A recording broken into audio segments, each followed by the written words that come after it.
આજે આપણે ભાગ્યશાળી છીએ. આમાંથી એક રજૂ કરવા સમજ ભર્યું ટેલિકોન્ફરન્સ શીર્ષક છે સુરંગમ સૂત્ર. 4 સ્પષ્ટ અને અફર સૂચનાઓ સિદ્ધતા પર, કામાતુરતા અને સંહારથી દૂર રહો. 6 ભાગનો ભાગ ચોથો. ગુરુ અને શિષ્યો વચ્ચેમાં, જે અંગ્રેજીમાં આપવા આવ્યો હતો 22મી ડિસેમ્બર 2018ના રોજ.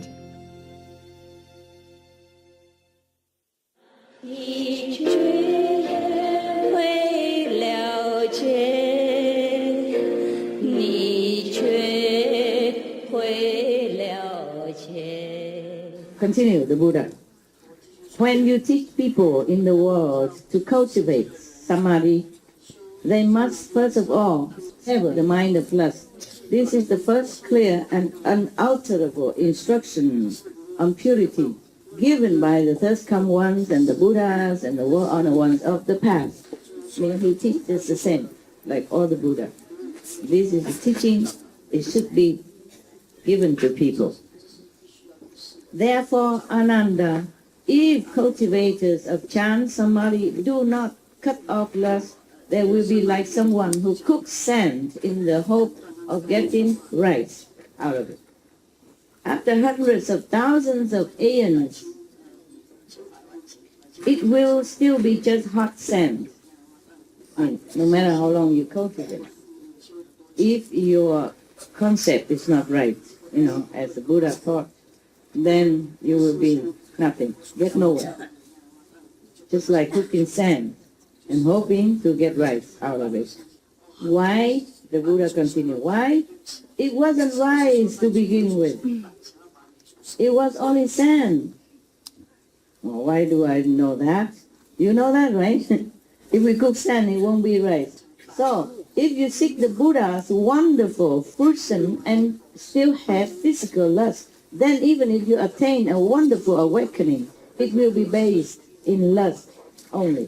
With lust at the source, you will revolve in the 3 paths and not be able to get out. What are the 3 paths? Anybody remember? Buddhist? What are the 3 paths?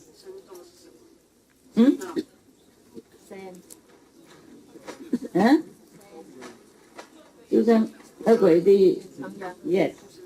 Okay, she say the 3 paths, including being the, animals and the hungry ghost and health. This is the path that you have to walk through if you cultivate based on lust. Oh, so scary. Not just like practice and then easy to become Buddha. There are so many traps around, and there are more. Look at all this. I mark it all for you here. I mean, I don't just mark, it's not all here. I mean, this is the beginning of that. And that is at the end of that. So I mark only 2 times. I had to read all this in order to select out for you some. You see that? Yeah, okay. And this is not yet the January of the calendar. It's just December. All right. So the Buddha continued. With lust at the source, you will revolve in the 3 paths and not be able to get out. Which road will you take to cultivate and be certified to the first come one's nirvana? He asked, meaning if you continue to frolic in the lustful kind of attitude and mind, then you will not. How can you get to nirvana? He continued. You must cut off the lust which is intrinsic, inherent even, in both body and mind, for human. Then get rid of even the aspect of cutting it off. At that point, you will have some hope of attaining the Buddha's body. Hope only you will get. After you cut off all the lust, meaning concentrating on avoiding all these lustful or thought or attitude or mind or thinking, then after that you still get rid of trying, meaning it become like your nature, okay? And you don't even think of trying to cut it off because you have no more lust and you forget about it already. Still, at that point, you should have some hope, H-O-P-E, hope, to attain Buddha body. Body means enlightenment, okay? Yeah. Oh, you want me to continue? Yes. Really?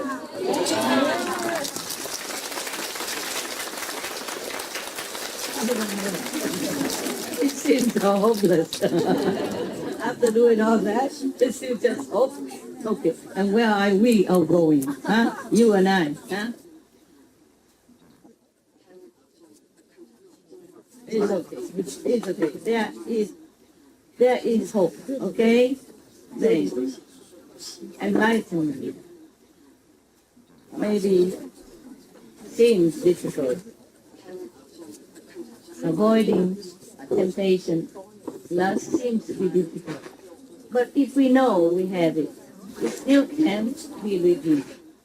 If we know, okay, I'm having lustful thoughts, cut it off, okay? Try to cut it off. At least you know, okay? At least you know. For example, you know that you're sick, yeah? You're sick already, what to do? At least you know you're sick, okay? Then you will find a way to cure yourself or go to doctor or go to somebody who can help you. You see, there's always some remedy. Just be mindful of what you think, of what you cultivate in your stupid mind. Not intelligent mind. The mind is not your fault. The mind has been born like that. Too much trouble. Just following the world. Yeah, only the soul is truly wise and intelligent. Yeah, and good and virgin and whatever the best you think of. That's even so inherent already. And here we have physical body and we have the mind, we have the brain. This also the Buddha said inherently we will think lustful thought.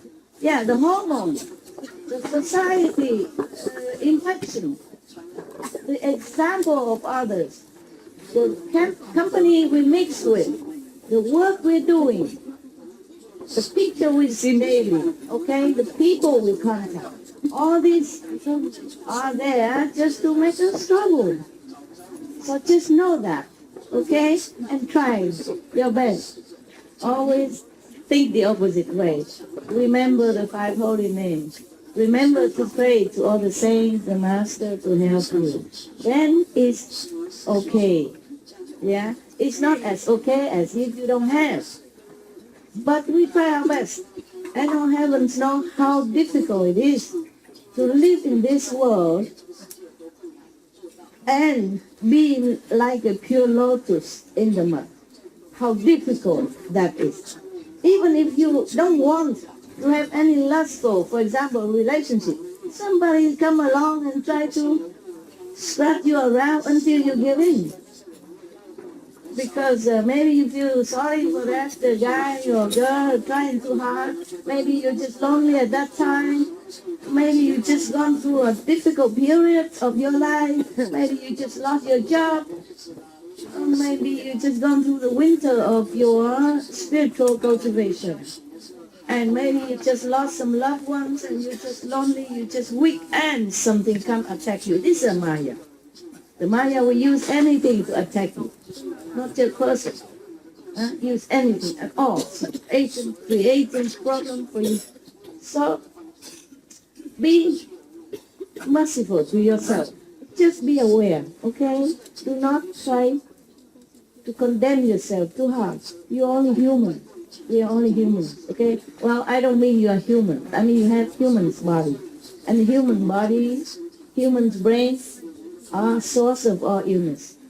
If we don't take good care and be alert and knowing what they're doing to us. Got that? Yes. Knowing our weakness. so we can forgive ourselves and strive to be stronger. Huh? Okay, not spoiling us, not indulging in our weakness. Then it's all right. Truly, I don't think God and Buddha would be so heartless, no compassion as to condemn us to the point, because we are really thrown into a sea, tied hand and feet, and had to swim to survive. It's like, just know it, okay? Beware, all right? Beware, and try to control it as much as you can. That's why all the other great people, they say the best victory is conquering yourself, because it's too hard. It's too hard. Yes. And then you must work for your life. Yeah, you must take care of your family, your parents, and every other things.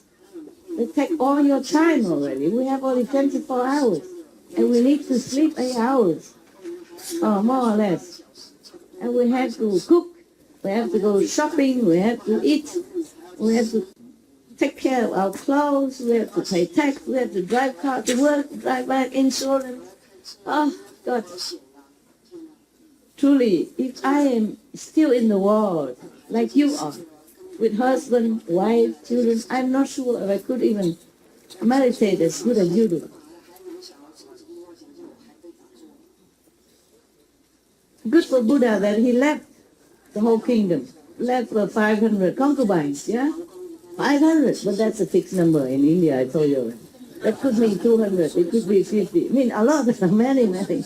They always say 500, 2,000, you know? 84,000. I explained already last time. So I'm not trying to condemn you ever, okay? I feel really, really that you are worthy of admiration and respect. I truly feel that way, that you're so strong, so tough. Such a world you live in. So many things binding you. So much stuff to distract you. So many temptations to bind you. So much obligation on you. And you still want to practice and meditate, and go to group meditation, and go to charity events, helping me with SMTV, cleaning the ashram for everybody, etc. You really earn a place in heaven.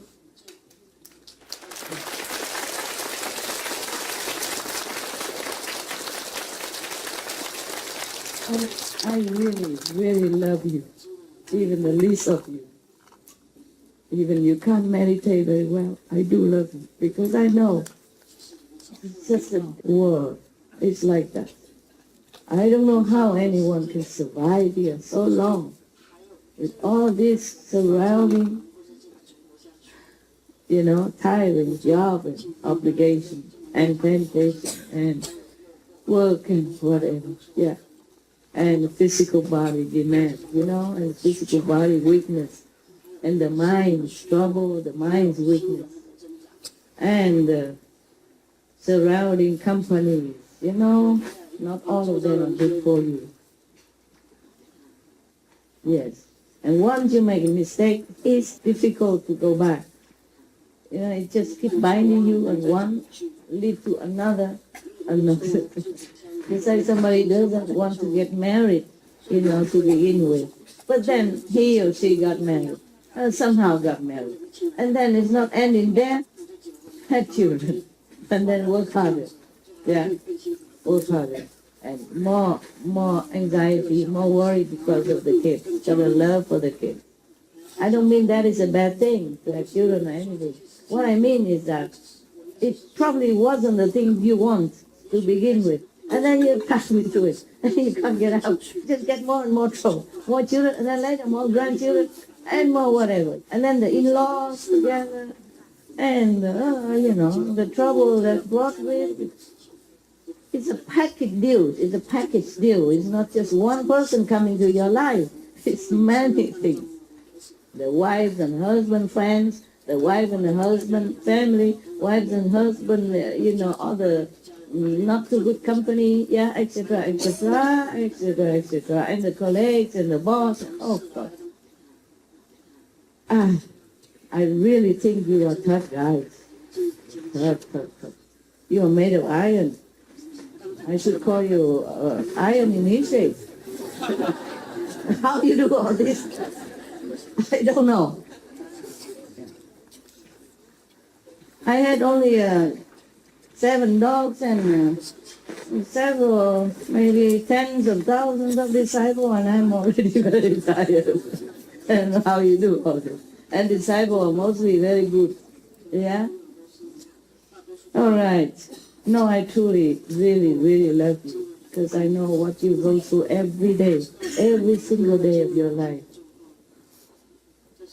Even if you try to avoid one, you will get another. The Maya is always around. He never leaves you alone. He doesn't leave me alone. He can't mess up with me. He mess up with my, attendant, assistant. Actually, dog's assistant. Every day. Every day. If I cannot cry, I just laugh. What else to do? Cry and laugh is same. Same situation. Yeah. You're in prison already. You cry or you laugh. What would you do? Still in prison, right? Makes no difference. Just as I told you. Yeah. I wear high heel and I stand up. It still makes not much difference to you. You don't see me much. Right. Now, I told you, I talk a lot. You need a calendar now? Huh? Hey, it's all your fault. You don't want me just to read it. You want me to talk? Never mind, we have fun, okay? We have fun. Yeah, whatever. Okay, huh? You already have training method. You already know the 5 precepts. What else can be wrong? And you want to see your master. Can it be wrong? No, right? So she has to sit here so you can see her, right? And if you cannot just sit here for just look for her to talk photos. Entertain you, huh? Yeah, you should be lucky to have some entertainment master, no? Yeah.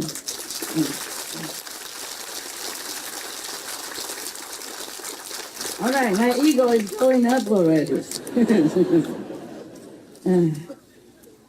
All right, so the Buddha say that what I have said here, above mentioned just up to now, apart from mine, yeah, except mine. He say what I have said here is the Buddha's teaching. Any explanation others counter to it, opposite to it, is the teaching of the Papiya, meaning the atheist, meaning it's wrong. Huh? What the Buddha said about the lustful mind, that we should cut off, we should beware of it. Just be beware of it, okay? Then that is the teaching of the Buddha. He didn't say be beware of it. I say that. Because the Buddha has it too good. Maybe he doesn't know much about the suffering of normal humans. So he said, you have to do it or die. So I tell you, beware and control it. Buddha has been born as a prince. And he has been a Buddha forever. He's a tough guy, right? Prince, muscular, and 500 concubines. Born in silk and silver and gold. And even he went out after a few years, became Buddha again. And people worship him. Whatever he say, people listen with awe, respect. Yeah? So he probably never had to work all his life. Of course, it's his good karma, good marriage. You could cultivate. Well, and then you can become a king and then a prince and a Buddha like that. If you cultivate what the Buddha said. Okay? Right. So the Buddha has cut off his tie with the world. as a prince, he was so well protected. He lived in luxury. Yeah, he lived in protection, love, and respect, worship, whatever you want. He got. Huh? Until he went out and saw the suffering on the street, then he would wake up. But even then, he went to become a monk. Huh? Also, it's not like you have to go out to work, fighting with the world for some morsel of food and a few dress on your body. That's a different suffering. But the Buddha has been determined to be enlightened in order to help sentient beings. That was also a very hard job. But it's a different. He doesn't roll in the traffic jam every early morning when your eyes still not open, just to go out to work. Otherwise, you don't have bread on your table.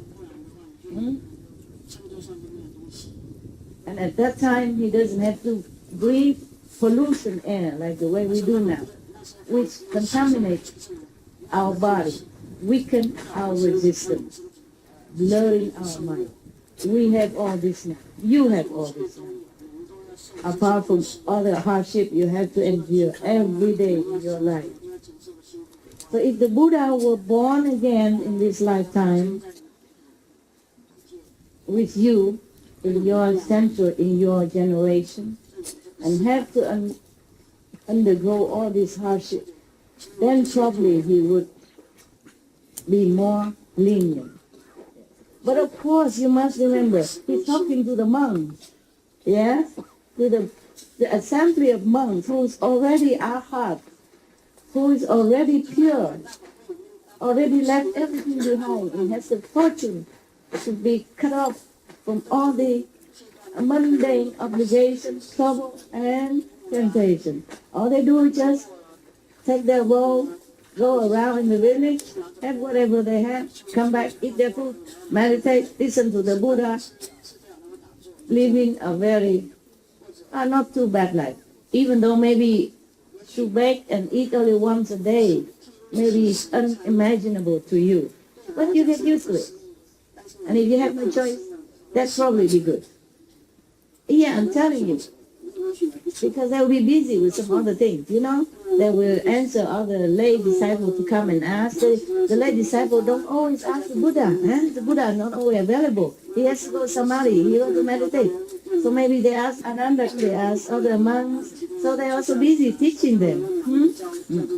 And they're also busy remembering what Buddha teaching. Write it down and contemplate on it, you see. And when you're busy, you don't feel that hungry. If you want to slim down, I have a recipe. You want to hear? No. All of you are very skinny. You don't need. Really, you want? Okay, I'm telling you. You just do what I do. Be a master. Okay. Busy yourself so much that you just eat half a bowl, and then you have to run for the phone, run for the dog, run for everything, and then you lost your appetite. And you won't eat no more. That's also a good method. Yeah. Yeah, because I was having appetite. I was enjoying my food. But then I had to rush because of deadline and other things at the rushing time. And then after I finish that, I don't feel any appetite anymore. I don't feel like I would want to enjoy that food anymore. Yeah? No? Okay. Some of you would have had similar situation, right? Yes, huh? Yes. Don't tell me that I don't teach you everything. I do. Even to how to slim down.